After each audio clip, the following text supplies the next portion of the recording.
Assalamualaikum warahmatullahi wabarakatuh. Bertemu lagi di channel Bang Is.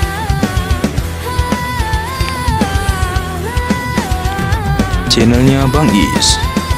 Channelnya Bang Is. Channelnya Bang Is. YouTube kreator, budaya, sejarah, dunia, dan kisah inspiratif.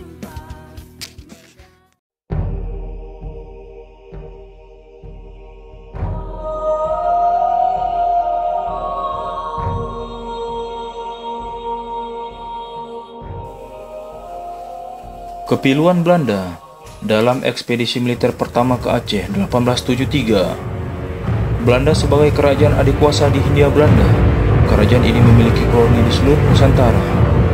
Belanda juga memperluas daerah jajahannya sampai ke Semenanjung, Melayu, dan Sumatera.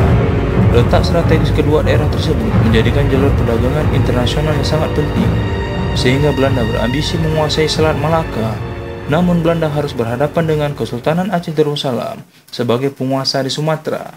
Tidak mudah menaklukkan Kesultanan Aceh Darussalam mengingat kekuatan serta hubungan politik luar negeri cukup mapan, terutama dengan Turki dan sebagian bangsa Eropa seperti Inggris. Hal tersebut ditandai dengan hubungan Kesultanan Aceh Darussalam terhadap kerajaan Inggris dengan adanya perjanjian Pidi. Dalam hal ini Belanda kembali menemukan kesulitan untuk menguasai Selat Malaka sekaligus menghadapi Inggris dan Aceh. Sebelum menaklukkan Kesultanan Aceh Darussalam, Belanda terlebih dahulu memprovokasi Inggris sehingga perseteruan tersebut melahirkan sebuah kesepakatan dikenal dengan Traktat London. Traktat ini berisikan sebuah perjanjian di mana Inggris dan Belanda membagi wilayah jajahan di Nusantara. Tidak puas dengan Traktat London, Belanda kembali bernegosiasi dengan Inggris sehingga pada tanggal 2 November 1871, kedua kerajaan ini membangun kesepakatan kembali yang dikenal dengan Traktat Sumatera. Inggris harus menyerahkan Sibolga dan Natal kepada Belanda yang berbatasan langsung dengan pantai barat dan timur yang merupakan wilayah teritorial Federasi Kesultanan Aceh Darussalam. Pada tahun 1857 sampai 1870, Belanda terus melakukan penaklukan terhadap wilayah-wilayah Federasi Kesultanan Aceh Darussalam, ditandai dengan lahirnya Perjanjian Siak. Perjanjian ini mengharuskan kerajaan Siak dan daerah Sumatera Timur tunduk kepada Belanda, sehingga wilayah kedaulatan Aceh mulai melepaskan diri dan berpihak kepada Belanda.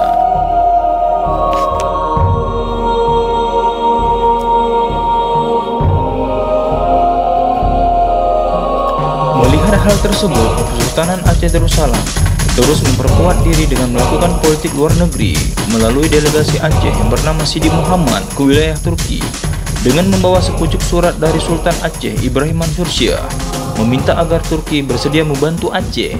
Permintaan tersebut segera ditanggapi oleh Sultan Turki dan memerintahkan Gubernur Yaman untuk memfasilitasi Aceh. Tidak hanya sampai di Turki, hubungan politik luar negeri Aceh juga sampai ke Prancis dan Amerika. Di tengah-tengah Kesultanan Aceh Darussalam mempersiapkan diri melawan Belanda, pada tahun 1870, Sultan Aceh Ibrahim Mansur Shah meninggal dunia. Kedudukan tahta digantikan oleh anaknya yang bernama Sultan Mahmud Shah II.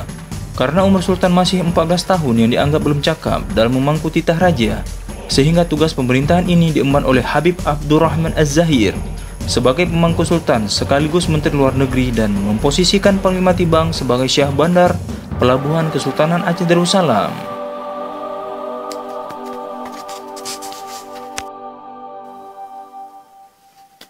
Untuk menghadapi perang melawan Belanda, Kesultanan Aceh Darussalam kembali menerima 15.000 pucuk senjata dan 5.000 peti peluru dari Dewan 8 yang berada di Penang. Selain bantuan senjata, Sultan mendirikan benteng pertahanan di sepanjang pantai Aceh Besar. Persiapan Kesultanan Aceh Darussalam terus dipantau oleh Belanda melalui mata-mata Belanda yang bernama Krijgenhof berhasil melaporkan kekuatan Kesultanan Aceh Darussalam dan mempersiapkan daerah yang paling strategis untuk Belanda masuk ke Aceh.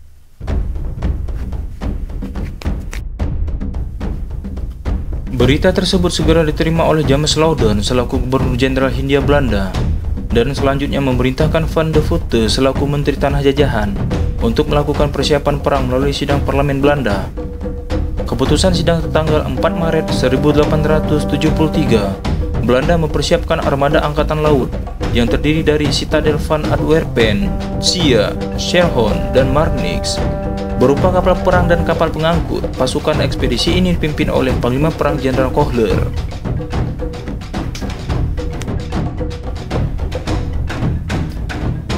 Sebelum terjadinya perang, pada tanggal 22 Maret 1873, armada laut Belanda kapal Citadel van Antwerpen bersandar di pelabuhan Bandar Aceh, Darussalam. Kunjungan tersebut dipimpin oleh Komisaris Nieuwenhuizen dengan membawa surat yang berisi agar Sultan Aceh mengakui kedaulatan Belanda dan menyerahkan kekuasaan Kesultanan Aceh Darussalam.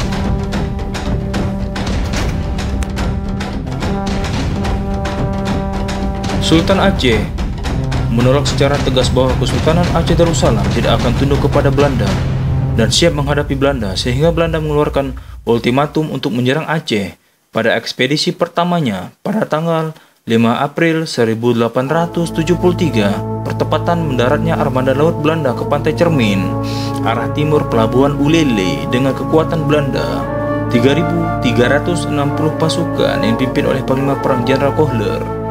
Pertempuran pun berlangsung dengan sangat dahsyat, sehingga gerak laju pasukan Belanda sampai ke wilayah Masjid Baitur Rahman, sehingga 80 serdadu dan sang Panglima Perang Jenderal Kohler tewas di dalam pertempuran menghadapi pasukan Kesultanan Aceh Darussalam yang berjumlah 10.000 sampai 100.000 orang. Kekalahan Belanda di bawah komando Panglima Perang Jenderal Kohler merupakan aib bagi Belanda. Dalam hal ini, harga diri Belanda dipertaruhkan dengan biaya perang yang sangat mahal diperoleh dari tanah jajahan Nusantara.